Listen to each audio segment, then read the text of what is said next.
Entoptic Archaeology proposes that due to the nervous system's symbolic language, humans for all time have found ways to see these built-in iconographies, inspiring art, thought, and the entire evolution of human ancestral knowledge, passing down encoded messages from one to the next through altered states of consciousness.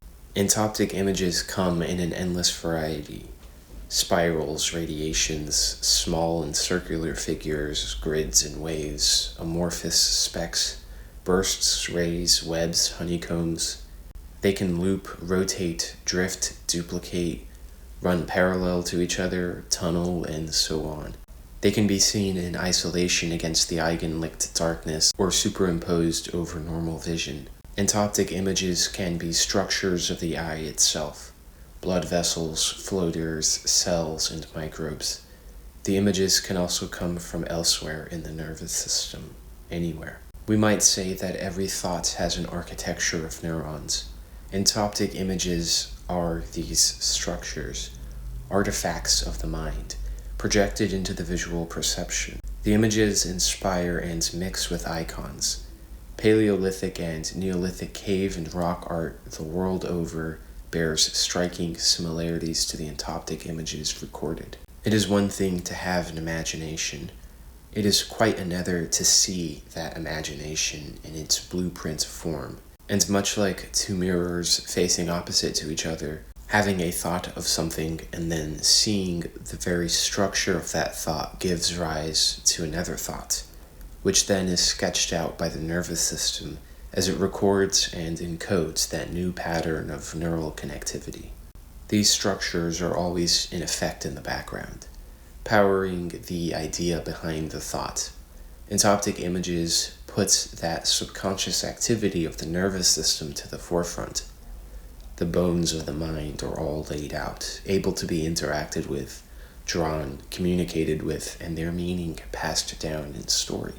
Representations of the nervous system appear most accurate in the form of cartography, mazes, chaos charting, blueprints, and outlines.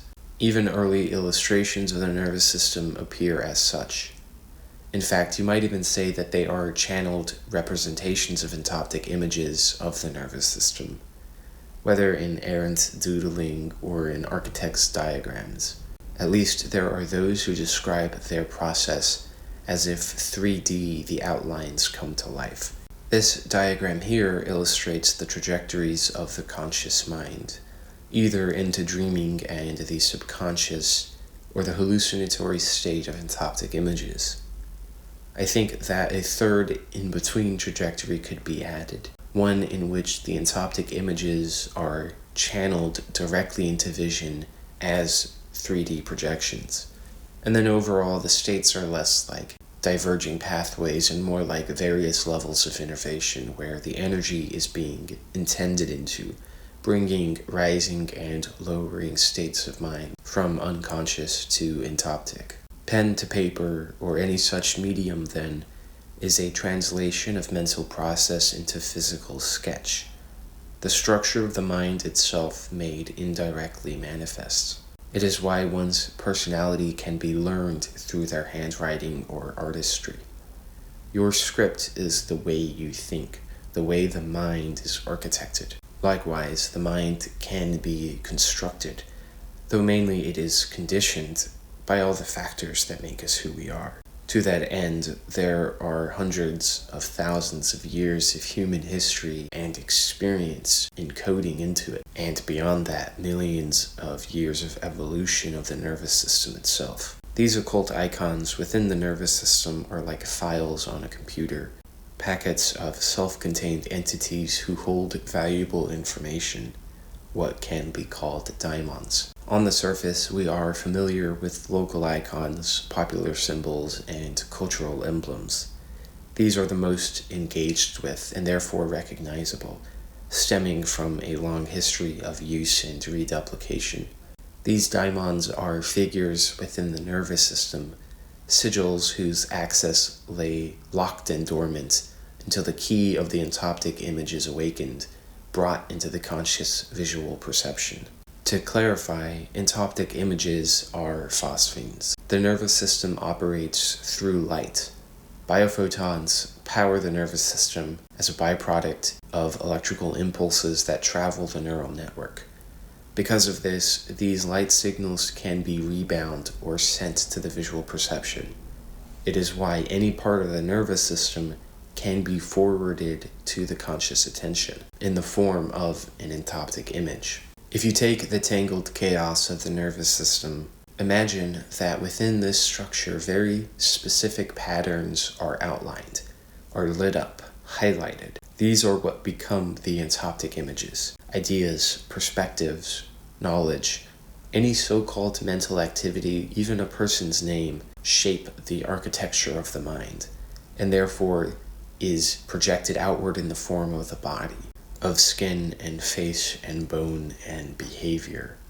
People with the same name or ideas or occupation over time develop similar traits, though they can be expressed in unique ways. Letters and writing are common structures we use to communicate. The letter A, for example, has an equivalent artifact that allows for the recognition and utility of that letter. The alphabet as a whole is a mixture and pairing of neural connections and spike trains. A lexicon, then, is the total or average combination of symbols from which a language is used. The letters themselves come from earlier pictographs, which in turn derive from a mixture of entoptic images and local icons. The night sky serves as the foremost canvas from which to illustrate the construct of the mind. Constellations are blueprint mappings projected from the internal entoptic architecture onto a sort of chamber of reflection. The constellations are an outline of the architecture of the mind. The stars with imaginary lines connecting them to fine mental processes, decoding the Daemons. Various cultures throughout time have drawn different constellations reflecting cultural values, local icons, stories, omens, and more. There are identical constellations and unique ones between different cultures. You could draw a line from every star to every other star, and therefore have that entire chaos mapping. So there doesn't seem to be any right or wrong, merely that which is an entoptic projection, the highlighting of these specific structures, these constellations, and in turn that which shapes and defines through the neural structure. This is regardless of whether one interacts with it or not. As is the nature of ancestral codes, they may be left alone and issue some level of subconscious influence, or the daimon may be fully unlocked and decoded as an entoptic image. Constellations should then be thought of as entoptic images, artifacts and daimons of the cosmos. The canvas is simply shared. We might refer to it as the natural internet. It is a web where collective information is stored, as structures of the mind may be accessed more readily. It is analogous to jotting down notes in shorthand for quick access to the memory, just far more complex and dynamic as it factors in the change of seasons and the relative positions, providing useful updates for world and a mental architecture which adapts, shifts, and evolves. In the Tang dynasty of China, a popular practice of meditation was to walk the steps of Yu, or pace the void.